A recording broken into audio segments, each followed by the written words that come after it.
Assalamualaikum and good afternoon to our lecturer, Madam Maliana, and my fellow classmates. So we are from Group Apollo Food Holdings Berhad, and I will introduce my group mate first. So we have Fairoz, we have Nur Mizana, we have Azrin, and we have Nur Najwa. And my name is Ahmad Faizal. So I'll be the first presenter that will introduce Apollo Food Holdings Berhad to you. So for introduction, Apollo Food Holdings Berhad was incorporated back in 5th March 1994. So Apollo Food Holdings Berhad is an investment company that operates through investment, manufacturing, marketing and distribution. They aim to focus to offers compound chocolate, chocolate confectionery and pound cake. So this means that Apollo Food Holdings do mostly food distribution. Thank you. I will pass to the next presenter. Assalamualaikum. My name is Nur Mizana binti Zainun. I will present the profitability ratio. Profitability ratio is to measure a company performance. Profitability ratio consists by 5, which is gross profit margin, operating profit margin, net profit margin, return on asset, and return on equity. For the first margin is gross profit margin. Gross profit margin, the formula is gross profit per sale multiply by 100. For the year of 2018, the gross profit margin of Apollo Food Holding Berhad is 21.10%, while for the year 2019, the company had gained 24.77%. The table shows that the company is optimistic during 2019. The increasing of GPM shows that the company is doing well in their sales. For the next margin is operating profit margin. For the formula is operating profit per sale multiple 100. The increasing of OPM, which is 4.37%, shows that the company had increased their profit from the operating. The positive increase will be better for the company provided that the cost of goods sold remains the same. Next is net profit margin. Formula is net income per sale multiple 100%. It shows that the company is efficient in 2019 because the company had the higher percentage of the net profit to converting the sale into actual profit. Besides that, the company is able to attract more investor to the company. Next is return on asset.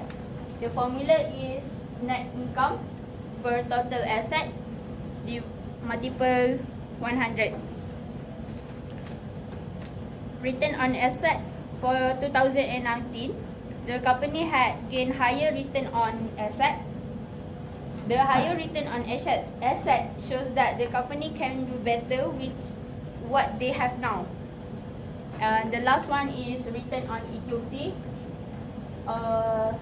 The formula is net income per shareholder equity.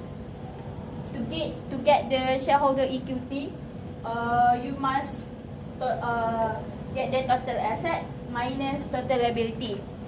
The table shows that the company has become better in managing the equity or the investment due to the increasing on 4.25% to 7.11% on 2018 to 2019.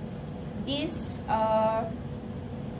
return on equity will help the company to sustaining the investor. Thank you. Assalamualaikum and hi, my name is Farid Syafika Samba binti Zawi Samba. I will present leverage ratio. So under leverage ratio, we have 3. We have debt ratio, debt to equity ratio, and time interest earned ratio. Leverage ratio is to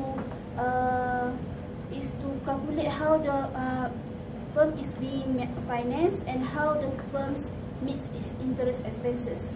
Okay, the first ratio under leverage ratio is debt ratio. So we can see that the formula is the total debt divided by total asset, which we can see in 2018 Apollo had 7.56%, and in 2019 is 7.98%. It shows that the Apollo Food Holding Berhad had deteriorated as their debt ratio have been increased by 0.42%. So Apollo Berhad are supposedly to find a way to decrease their debt ratio, as the higher the debt ratio, the higher the company will face the risk of insolvency in the future. The next ratio is the debt to equity ratio, which is total debt divided by total equity. So you can see that in 2018 we get 0.0818 times. In 2019 is 0.0867 times. So it shows that the Apollo Food Holding Berhad have making an improvement, as their debt to equity ratio have been increased compared to the year 2018 by 0.0049 times. So Apollo Food Holding Berhad is supposed to is recommended to lower their debt to equity ratio and reliance on the external lender. And the last ratio is the times interest earned ratio, which is the formula is EBIT divided by interest expenses. So how to get the EBIT is by sales minus cost of goods sold and minus the total operating expenses. In this Apollo Food Holding Berhad, we assume that interest expenses from the other expenses. So in 2018 we get 3.02 times. In 2019 is 49.9 times. So it shows that time interest earned in 2018 has is lower than 2019. It's good. So as we can see that it shows that the Apollo Food Holding Berhad have become more capable in meeting and paying their debt continuously comparing to the year 2018. That's all from me. Thank you. Assalamualaikum and hello everyone. I am Nurul Najwa Najiha, and today I will present on the topic of efficiency ratio. So basically, efficiency ratio is how efficient a company utilize their assets in order to get their profit. So efficiency ratio measures a company's ability to use their assets and manage its abilities effectively in the current period or in short term. So the first one, we will go through about inventory turnover. So inventory turnover indicates how fast a firm or a company sell their inventory items to the consumers. So the formula in calculating the inventory turnover is the cost of goods sold is divided by the inventory. So based on Apollo company's performance, it can be seen that in 2018 they managed to sell their inventory in 36 days period, while in 2019 in 40 days period. So this indicates there is a weaker sales and declining demand for Apollo's products in the year of 2019. So what the company can do is they must ensure there is an increase in sales growth of the company. So for example, this can be done through a good marketing strategy. Average collection period. So basically the average collection period is the number of days required to collect invoice amounts from the customers. So the formula being used to calculate this average collection period is to use the account receivable and divided by sales and times by 365 days. So based on Apollo's company in 2018, their average collection period is 56 days, while in 2019 is 57 days. So we can see that there is a slight increase in number of days of collecting debts from their customers by 1 day. So this may imply that Apollo has implemented a looser credit policy to their customers. So to improve their average collection period, the company can offer discounts to debtors who make early payments. This can encourage the debtors who before this tend to pay the debts to the company late to pay a bit earlier than before. So the next one is total asset turnover. It is the measurement of the value of company sales or revenues relative to the value of their assets. The formula is to divide the sales by the total assets. In 2018, the company managed to get the turnover from the asset as 0.72 times compared to 2019 0.71 times. So the total asset turnover has decreased by 0.01 times in 2019 compared to 2018. So this shows Apollo was not efficient in utilizing their assets in order to generate more revenues to the company. As a remedy, it is suggested to the company to reduce their inventory because the logic is when they reduce their inventory, it will eventually able to increase their assets as well. The next formula is receivables turnover. Is to quantify a company's effectiveness in collecting its receivables or money owed by credits. So the formula is sales, which is the credit sales, divided by account receivables.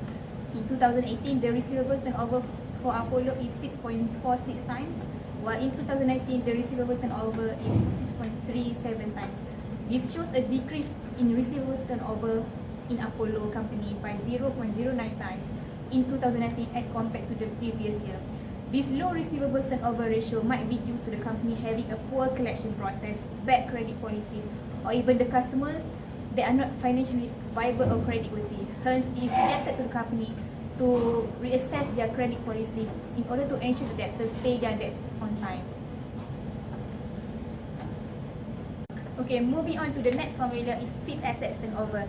Basically, it measures the relation between the sales and the investment in fixed assets, which is the property, plant and equipment in a company. So, it is how well the company uses its fixed assets to generate their sales. In 2018, it can be seen that the Apollo company managed to get their fixed asset turnover as 1.85 times, while in the year of 2019, 1.99 times. So this shows an improvement by 0.14 times in 2019 as compared to the previous year. The hypothesis is that the higher the fixed asset turnover ratio, the better, as it indicates a greater efficiency of Apollo in managing its fixed asset investments. So that's all from me. Thank you. Assalamualaikum, I am Nur Azrin. So today I will talk about the liquidity ratio. Okay, what is liquidity ratio? Liquidity ratio are an important types of financial metrics. They are being used to measure a firm's ability to pay off their short-term debt without raising external capital. It focuses more on the availability of short-term asset to finance a short-term obligation. The liquidity ratio includes current ratio, quick ratio, cash ratio. In general, a high liquidity ratio shows a company is more liquid and has better coverage of outstanding debt. Okay, the first one is we talk about the current ratio. Okay, current ratio is a test of a business short-term solvency. It is their capability to pay their liability that come due in a near future. So the ratio acts a rough indicator of whether cash on hand plus the cash to be collected from account receivable and from selling inventory will be enough to pay off a liability that will come due in the next period. Okay. Usually, businesses are expected to maintain a minimum 2 to 1 current ratio, which means its current asset should be twice its current liability. Okay. Based on Apollo performance, its current ratio in 2018 is 17.86, while in 2019 is 15.71. This shows a decline in its current ratio by 2.15 in 2019 as compared to 2018. For every RM1 of current liability, the company has RM 15.71 ringgit of current asset to finance its current liability. Though it is still considered high, the performance of the company in terms of its current ratio has dropped compared to its previous year. Okay, the next one is quick ratio. Mizana? Okay, what is quick ratio? Quick ratio is similar to the current ratio, except for its excluded inventory and prepaid expenses. It is more rigorous way to measure liquidity ratio of a firm. This measure wants to see how far the current asset of a company can cover their current liability without having a really on their having to rely on their inventory and prepaid expenses. Okay, in 2018, the company's quick ratio was 16, while in 2019 it's a 14.11. This can be interpreted as in 2019, Apollo has RM 16 ringgit of quick asset for every RM 1 ringgit of their current debts. However, the quick ratio has dropped by RM 1 ringgit and 89 cents in 2019 as compared to 2018. So this means that the company capacity to pay its current liability without needing to sell its inventory or get additional financing has decreased. Okay, the next one is cash ratio. Okay, cash ratio indicates the immediate liquidity of the firm. It measures the ability of a company to pay the current liabilities immediately without having to sell or liquidate their other assets. Okay, Apollo company has a cash ratio. Apollo company has a cash ratio of 11.84 in 2018, but in 2019 it has a quick ratio of 10.64%. So this indicates that a company has RM 10 ringgit and 64 ringgit of cash to finance of every RM 1 ringgit of current liability. It can be seen that there is a decline by RM 1 ringgit and 20 cents in its cash ratio, so it can be interpreted that the ability of the company to meet its current obligation has become lower. Thank you. Hello, back to me again. For the conclusion, Apollo Food Holdings Berhad shows an overall positive improvement over the years from 2018 to 2019. However, their liquidity ratios shows that they are having quite a slight little bit of turbulence. However, their value of liquidity ratio is fairly high, so it is not much of a problem, but they have to settle the problem in the long run. And that's all for our presentation. Thank you.